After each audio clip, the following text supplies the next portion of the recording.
हम लोग के जो प्रोग्राम हैं इनकी बुनियाद दो पिलर्स पे है। पहले तो आपसे एक सवाल पूछना चाहूंगा, कितने लोग सोचते हैं that people are our greatest asset? Please raise your hand. Not true, not true at all. साहब ध्यान दीजिएगा, people are not assets, only good people are assets, rest are all liabilities. कहीं पर भी देखिए साहब, only good people are assets, rest are all liabilities। और goodness कहीं पर भी देखें, अच्छाई हमेशा हम लोगों को सींचनी पड़ती है। Goodness always needs to be cultivated, evil happens anywhere। हम लोग के प्रोग्राम की बुनियाद दो है। एक, we don't have business problems, we have people problems. And when we take care of our people problems, most of our business problems are automatically resolved. How many agree with that? Raise your hand. साहब इसका answer yes है, बिल्कुल ठीक है। That's true. Absolutely. मतलब क्या है, हमें व्यापारिक प्रॉब्लम समस्याएं नहीं हैं, व्यावहारिक समस्याएं हैं। और जब हम व्यावहारिक समस्याओं को दूर कर लेते हैं, हमारी व्यापारिक समस्याएं अपने आप दूर हो जाती हैं साहब, ऑटोमेटिकली। ये एक पिलर है। और देखिए, आप कहीं पर भी किसी ऑर्गेनाइजेशन में, we are hired for our skills but we are fired for our behaviour. Yes, no? Look at this, it is so true. हम लोग को हमारे स्किल के लिए हायर किया जाता है, लेकिन फायर कर दिया जाता है अपने व्यवहार की वजह से।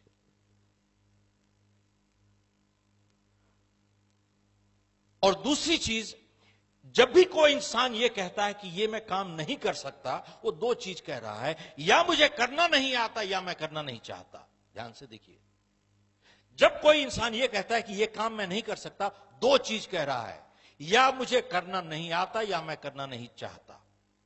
अगर यह कह रहा है कि मुझे करना नहीं आता, तो उसको टेक्निकल ट्रेनिंग एजुकेशन की जरूरत है साहब। लेकिन अगर यह कह रहा है कि मैं करना नहीं चाहता, तो दो चीज कह रहा है, या मैं परवाह नहीं करता, that is a attitude issue. Major challenges इन्हीं दो कैटेगरीज में आती हैं, या एक एटीट्यूड इशू होता है या वैल्यूज इशू होता है। 90% of the problems are right here. How many agree with that? Raise your hand. This one is a yes again. That's right. आप देखें कि साहब एटीट्यूड की बात है, एक ही हालात में कैसे कुछ लोग नए रिकॉर्ड तोड़ देते हैं, कुछ लोग अपने आप को तोड़ लेते हैं साहब। Exactly the same set of circumstances. How come? कैसे कुछ लोग नए रिकॉर्ड तोड़ देते हैं, कुछ लोग अपने आप को तोड़ लेते हैं? Same set of circumstances. Attitude.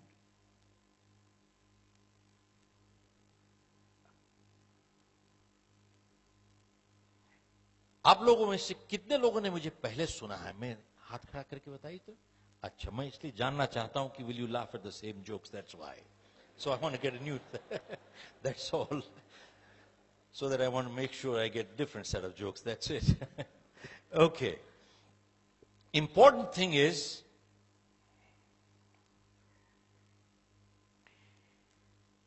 आप लोगों ने मोहम्मद अली का नाम सुना है साहब? Who was Muhammad Ali? The champion boxer.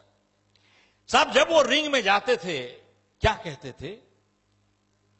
I'm the greatest, I'm the champion, I'm the greatest, I'm the champion, I'm the greatest, I'm the champion. He never said, I hope I win, I hope I win, I hope I win. ये कभी नहीं कहा साहब उन्होंने। He used to say, I'm the champion, I'm the greatest. ये क्यों कहते थे? एंड जब वो रिंग में जाते थे और अपने अपोनेंट को देखते थे और उसको कहते थे, you have the belt but I am the champion. Belt तुम्हारे पास है लेकिन चैंपियन मैं हूं। साहब रिंग के अंदर चैंपियन बनने से पहले वो बाहर चैंपियन बन चुके थे already. He was a champion outside. But ये क्यों कहते थे I am the greatest, I am the champion? This is positive thinking. Mentally अपने आप को he used to psych himself up mentally. इसका क्या मतलब है? With positive thinking, everything in life is possible. How many agree with that? Raise your hand. Not true. This one is not true. साहब ध्यान दीजिएगा, बहुत गलत फहमियां हो जाती हैं आदमी को. मैं साहब चाहे जितना पॉजिटिव हो जाऊं, मैं आपका किडनी ट्रांसप्लांट नहीं कर सकता साहब, मर जाएगा दूसरा आदमी. साहब पॉजिटिव थिंकिंग सफलता की गारंटी नहीं करता है. पॉजिटिव थिंकिंग पॉजिटिव एफर्ट के साथ एंड पॉजिटिव एक्शंस के साथ आपकी सफलता की संभावना को बढ़ा देता है साहब. साहब जब मोहम्मद अली ये कह रहे थे I am the greatest, I am the champion, I am the greatest, mentally psyching himself, उस टाइम वो अपने बैठक में बैठ के वहां पे पॉपकॉर्न नहीं खा रहे थे, वीडियो नहीं देख रहे थे, टेलीविजन नहीं देख रहे थे, कोका कोला नहीं पी रहे थे. ऑल द टाइम जब वो कह रहे थे I am the greatest, I am the champion, he was in the ring punching the bag all the time. He was punching the bag. मतलब पॉजिटिव थिंकिंग पॉजिटिव एक्शंस के साथ चल रही थी, क्योंकि positive thinking without positive action will get you nowhere in life. मैं किताब लिख रहा हूं मिथ्स. बहुत बारी ये गलत फहमी होती कि साहब पॉजिटिव थिंकिंग से सभी कुछ कर लोगे आप. No no, positive thinking must be backed with positive actions in order to achieve success. It increases your probability of success. आपकी सफलता की संभावना बढ़ जाती है इससे. मोहम्मद अली ने एक और बात कही कि जिंदगी में सफल होने के लिए आपको दो चीजें चाहिए. आपको काबिलियत भी चाहिए, आपको इरादा भी चाहिए. Which means he said you need the skill and you need the will. To succeed, you need two things in life. You need the skill and you also need the will. एक के बिना दूसरी काम नहीं करेगी साहब. दोनों चीजें चाहिए आपको, काबिलियत भी चाहिए, इरादा भी चाहिए. लेकिन इन दोनों में से उसने कहा कि will is a little more important than the skill. They are both important, but will is a little more important than the skill. तो उसने कहा कि साहब जब मैं चैंपियनशिप बाउट लड़ रहा था तो मेरे अपोनेंट ने मुझे मार के गिरा दिया. साहब ध्यान दीजिएगा, the champion has been beaten more times in the ring than anybody else. बोले जब मेरे अपोनेंट ने मुझे मार के गिरा दिया और मैं वहां पे जमीन पे लेटा हुआ था और रेफरी मुझे काउंट कर रहा था, उस टाइम मेरे स्किल ने मुझे मदद नहीं की साहब. What skill? बोले उसने ऑलरेडी तो मुझे मार के गिरा दिया.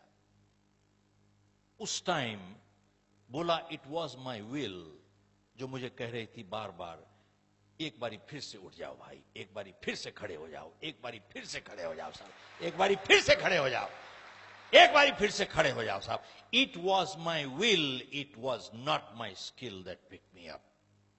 One more time.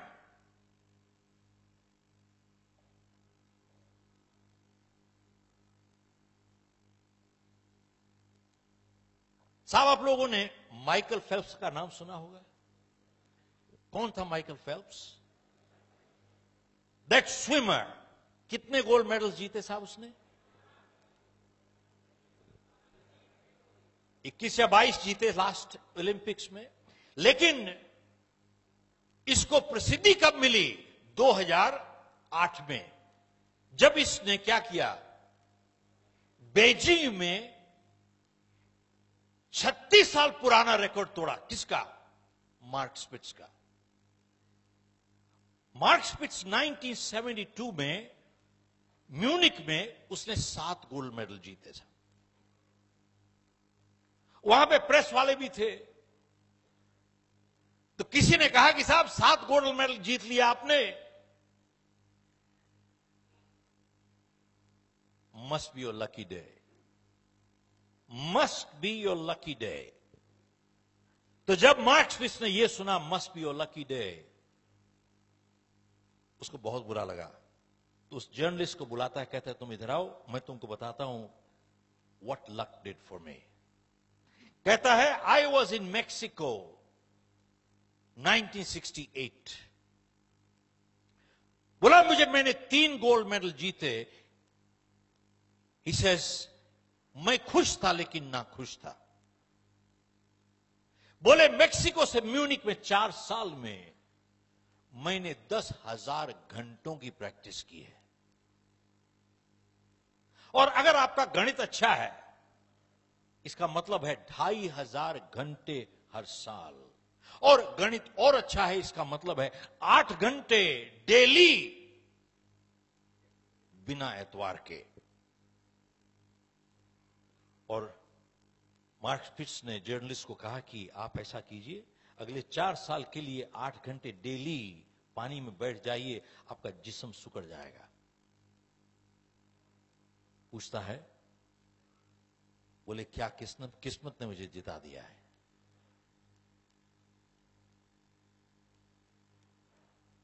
बोले साहब, luck is not designed to deliver you these things in life. और उसने जवाब दिया, बोले एथलीट्स, ध्यान दीजिएगा, athletes train 15 years for 15 seconds of performance। बोले साहब एथलीट्स 15 साल की तैयारी करते हैं 15 सेकंड की परफॉर्मेंस के लिए। जाके उनसे पूछिए, किस्मत ने दिला दिया उसको। हमारा ऑफिस है सिंगापुर में। 3 साल पहले मैं अखबार पढ़ रहा था, 2016 की ओलंपिक्स के लिए 5 गोल्ड मेडल के लिए 3 साल पहले अखबार में लिखा था कि हम लोग तैयारी कर रहे हैं 2016 के लिए 5 गोल्ड मेडल जीतने के लिए। और उससे कितने साल पहले से तैयारी चल रही है, इमेजिन। बोले साहब एथलीट्स 15 साल की तैयारी करते हैं 15 सेकंड की परफॉर्मेंस के लिए।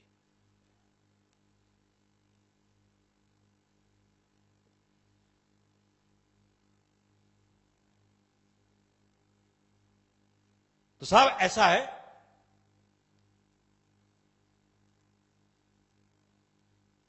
लेकिन माइकल फेल्प्स ने 8 गोल्ड मेडल जीते बीजिंग में।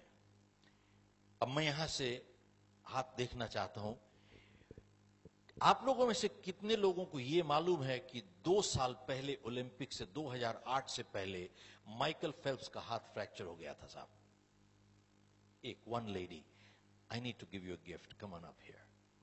Only one person here. Look at this.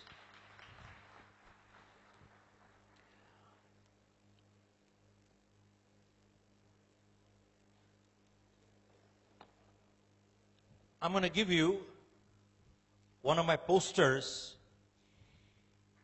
सब 35 साल पहले मैंने ये एक पोएम पढ़ी थी, इसने मेरी जिंदगी बदली। ये लिखा है, Don't quit. It says, when things go wrong as they sometimes will, when the road you are trudging seems all uphill, when the funds are low and the debts are high and you want to smile but you have to sigh, when care is pressing you down a bit, rest if you must, but don't you quit. It says, success is failure turned inside out.